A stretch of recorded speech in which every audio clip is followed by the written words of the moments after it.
बहुत मस्ती होगी ना, सो जाते हैं। ओके? पर मुझे कैसे पता चलेगा आपका पिल्लो कौन सा और मेरा पिल्लो कौन सा है? बात तो सही कह रहे हो। बताओ।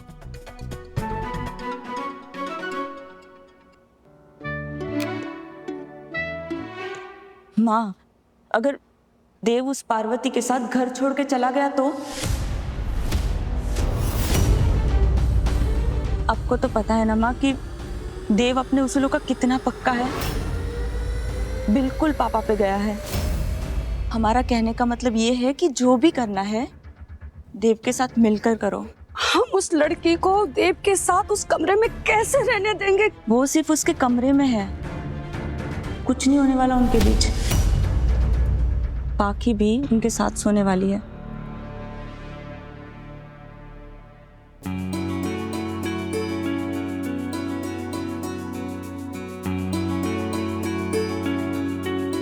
ये तो उल्टा भी है। पी तो है। डेंजर मामी, आपका नाम क्या है?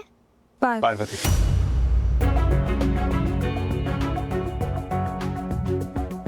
अरे वाह, आप भी P for Parvati, same to same.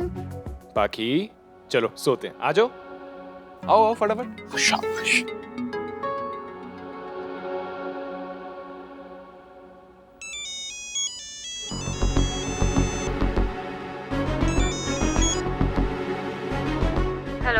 Hello aunty. कैसी हो नलिनी बेटा? कैसी हो सकती हो आंटी? हम समझ सकते हैं तुम्हारे दर्द को, क्योंकि हम दोनों की जान बसती है देव में। हम दोनों फिक्र करते हैं उसकी, और ठेस पहुंचाई है हम दोनों को उसने। लेकिन नलिनी, हमने हिम्मत नहीं छोड़ी। और जैसे मैं मानव ने आके बताया, तुमने भी उम्मीद नहीं छोड़ी है ना नलिनी? बेटा, शादी दो दिलों का रिश्ता होता है जो 7 जन्मों तक पड़ जाता है। लेकिन जो बंधन मजबूरी के साथ बंधा हो, हम उस बंधन को नहीं मानते। हम ये शादी कभी नहीं मानेंगे बेटा। और तुम भी इस शादी को ज्यादा अहमियत मत दो। वो लड़की देव के लायक नहीं है बेटा। तुम हो देव की, तुम हो उसके जीवन संगिनी, सिर्फ तुम।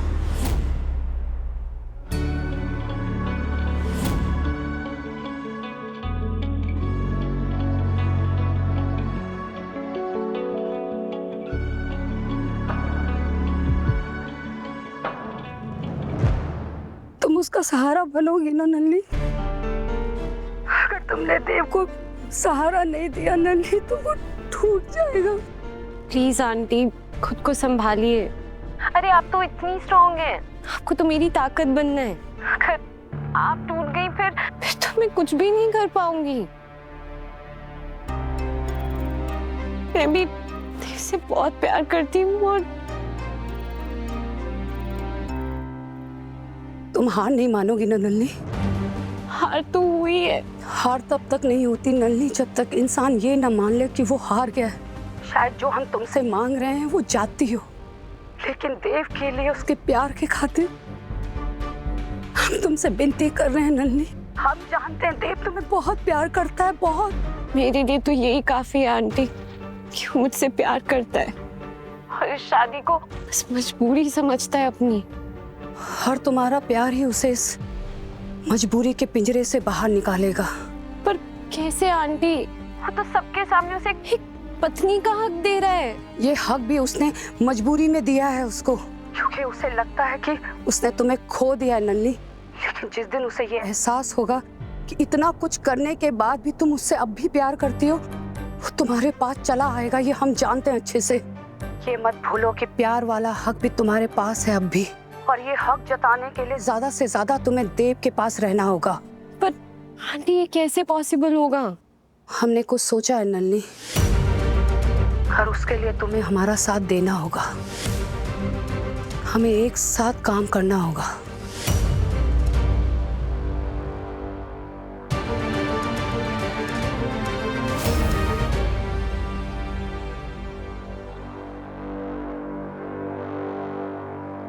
सासू माँ, have it? ये कोनो समय है पॉपकॉर्न खाने का? अरे मम्मी, जो घर पे मूवी चल रही है उसके साथ पॉपकॉर्न तो बनता है ना। क्या बात बोली बहुरिया, मजा आ गया। बस बस बस। बड़ी मॉम के कान तक हमारा लाफ्टर नहीं जाना चाहिए। वैसे भी आई एम डैम श्योर नींद तो उन्हें भी नहीं आ रही होगी। वैसे मैं सोच रही थी ना, थोड़ी देर में बाम लेके जाती हूँ, बाम लगा के ना काम कर दूंगी। तुम जाकर चाटो तलवे उस अंबिका चौधरी की। अरे हमें तो बड़ा मजा आ रहा है उसके जले पे यूं यूं नमक छिड़कने का। अरे बस कंट्रोल। आपकी ये खुशी ना कुछ ज्यादा एविडेंट दिख रही है, इसे थोड़ा छुपाओ। वैसे भी बड़ी मॉम के बेटे ने ये जो सिचुएशन क्रिएट की है ना, ये है तो हम लोगों के फायदे की। बस हमें इतना मेक श्योर करना है कि ये सिचुएशन ऐसी कॉम्प्लिकेटेड सी बनी रहे। बस जरा सोचिए, अब तो वो गवारन देव के बेडरूम में पहुंच गई है। अब तो उस नमनट्स नलिनी का पत्ता 100% कट। अरे बहुरिया, जीजी ने एक कंगन तो उस नलिनी को पहना रखा है ना। एक ही हाथ में ना, दूसरे हाथ में तो देव तब तक नहीं पहनाएगा जब तक उसके बेडरूम में वो मजबूरी वाली ब्राइड है। बस एक बार मैं उस नई ब्राइड को अपनी मुट्ठी में कर लूं ना, फिर देखना कैसे अंबिका चौधरी का पलड़ा होता है हल्का और हमारा पलड़ा भारी। ले पॉपकॉर्न खा, तू भी खा। हाँ, बस ये पिक्चर ऐसे चलती रहनी चाहिए।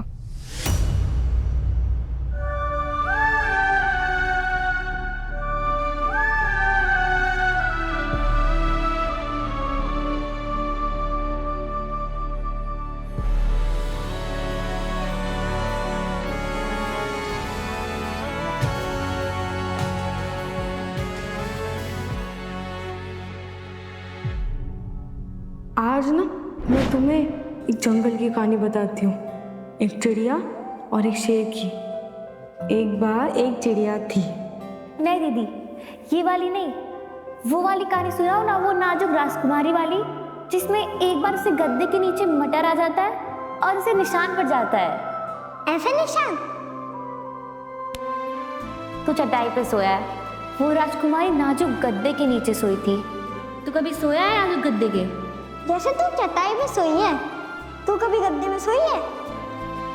जब पारू दीदी अफसर बन जाएंगी ना, तब हम सोएंगे एकदम नाजुक गद्दे पे, एकदम मखमल वाले, है ना दीदी? पक्का। पता नहीं राजू और बूंदी किस हाल में होंगे, हम तो उनकी कोई खबर भी नहीं ले पा रहे। इस मखमली बिस्तर पर लेटे हैं, वो भी इस दानव के साथ।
मुझसे शादी करोगे देव? क्या रिश्ता है हमारा? एक भूले हुए वादे का, एक टूटे हुए सपने का। तुम अपना फैसला ले चुके हो देव, चुन चुके हो उसे तुम। वो सिलेक्टेड है, मतलब मैं रिजेक्टेड।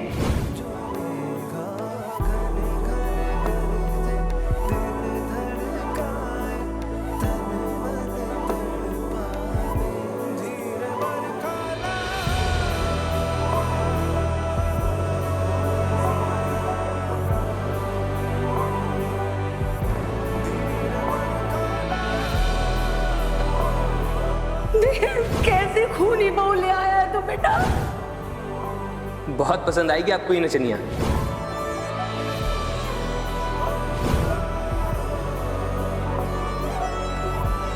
पार्वती हमारी पत्नी है माँ, इसका कमरा वही होगा जो हमारा कमरा है। उस हिसाब से ये इस रूम में रहेगी, सर्वेंट क्वार्टर्स में नहीं।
हे सूर्य देवता, जैसे आप हर शाम को डूबकर भी हर सुबह अपनी नई रोशनी बिखेरते हो, वैसे हमें भी शक्ति दो कि हम चाहे दुखों के कितने भी समुद्र में डूब जाएं, पर हर सुबह नए साहस के साथ हम दिन की शुरुआत कर सकें।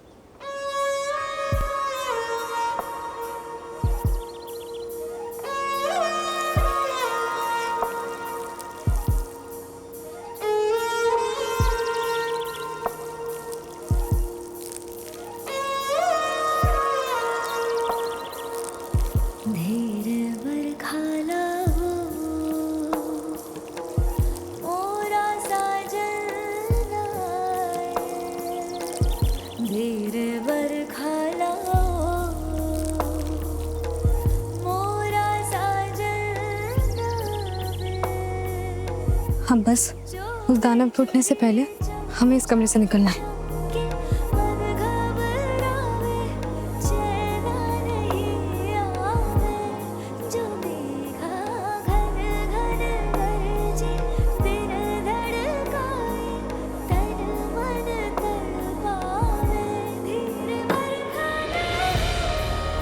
तुम रात में रो रही थी ना?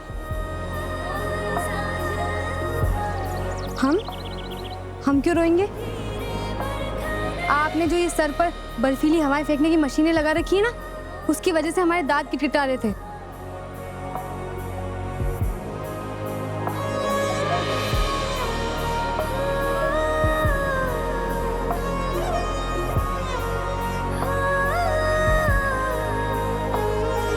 इस मशीन को ना इसी कहते हैं,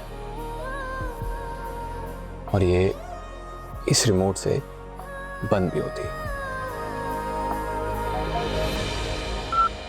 हाँ तो हम क्या करेंगे सीख कर? आपका कमरा है, आप जितना मर्जी चाहे उतना ठंडा रखो, हमें क्या। और हाँ, हम ना रोने वालों में से नहीं है, रुलाने वालों में से। देखो, हमारा फर्ज था तुम्हें बताना, क्योंकि ये सिर्फ हमारा रूम नहीं है, अब तुम्हारा भी है।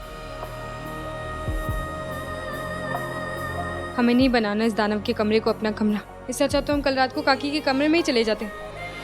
क्या कह रही हो तुम? हाँ नहीं, आपसे कुछ नहीं।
हमें नलिनी की एक गलत फहमी बने रहने देनी चाहिए। इस तरह उसका हमें भूल पाना आसान होगा।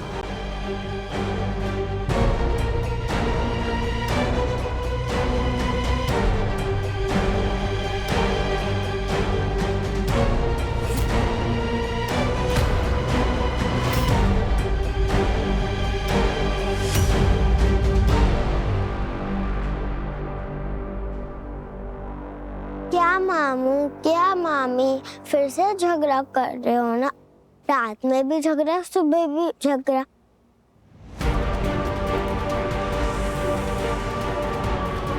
मतलब पूरी रात दोनों साथ में थे?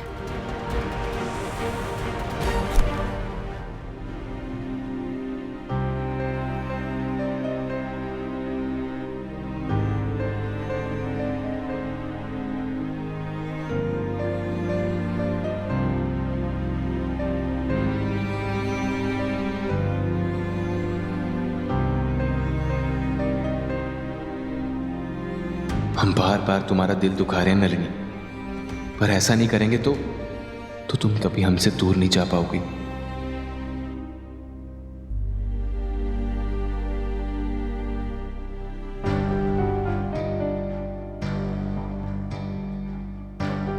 आप लोग तैयारी करें, हम आते हैं।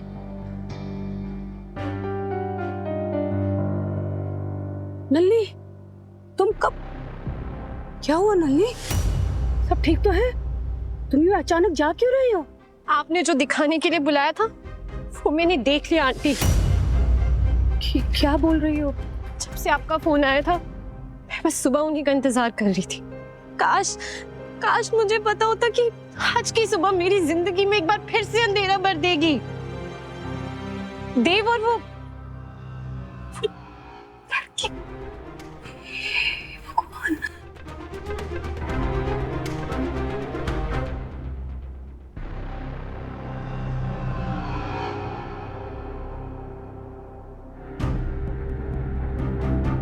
बोल, पूजा की सारी तैयारियां हो गई है ना? हाँ जी। ठीक है, आप दोनों चलो, हम आते हैं।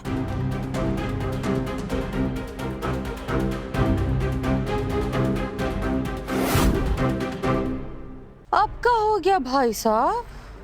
एक तो ये नमनट्स नलिनी सुबह सुबह मॉर्निंग न्यूज बन के क्यों आ जाती है हमारे घर पे, वो भी ये जानते हुए कि अब इसका लवर बॉय किसी और का हस्बैंड है। लेकिन जिज्जी नलिनी का हाथ पकड़कर खुद लेकर गई। हमें लगता है ना जिज्जी ने ही उसे बुलाया होगा। लेकिन एक बात हमें समझ नहीं आ रही है, तुम तो दिन भर बड़ी मॉम करती रहती हो, इतनी बड़ी बात की खबर नहीं थी तुम्हें? यही तो बात है ना सासू मॉम कि बड़ी मॉम को नलिनी के सामने ना कोई नजर ही नहीं आता है। I'm telling you, कुछ तो खिचड़ी पक रही है, but we need to find that out. आ जाओ, आपको भी तैयार होना है ना? आपके ब्रश में मैंने मंजन भी लगा दिया है और कपड़े काकी लेकर ही आती होंगी। आज अष्टमी की पूजा है, पूजा में जाना है ना? अच्छा।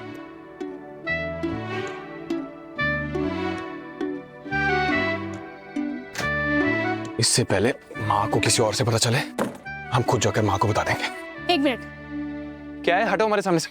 एक बात आपको साफ साफ बता देते हैं देव बाबू, हम गांव से हैं पर गवार नहीं है। इतना तो हमने भी देखा कि जब हमारे बाल आपके चेन में अटक गए थे तब आप इसे खुद से छुड़ाने की कोशिश नहीं कर रहे थे। क्यों? इसका क्या रीजन है बताइए? लेकिन तुम उसके कमरे में से सीधा क्यों चली गई नल्ली? सोचा नहीं था आंटी, बस पैर बढ़ते चले गए। मुझे तो ख्याल भी नहीं था कि उसके कमरे में। आपने आने को कहा था आंटी, इसलिए मैं चली आई। सरप्राइज देने गई थी, खुद को ही शॉक मिल गया। जैसा तुम सोच रही हो ना नल्ली, ऐसा कुछ भी नहीं हुआ होगा, क्योंकि रात भर बाकी थी उनके साथ। इसलिए जो तुमने देखा उसे भूल जाओ। शायद तुम्हारी आंखों का कोई धोखा हुआ हो। नल्ली, दीप तुमसे बहुत प्यार करता और हमेशा करता रहेगा। और रही बात उस लड़की को उस कमरे से या इस घर से निकालने की, तो वो जिम्मेदारी हमारी और तुम्हारी होगी।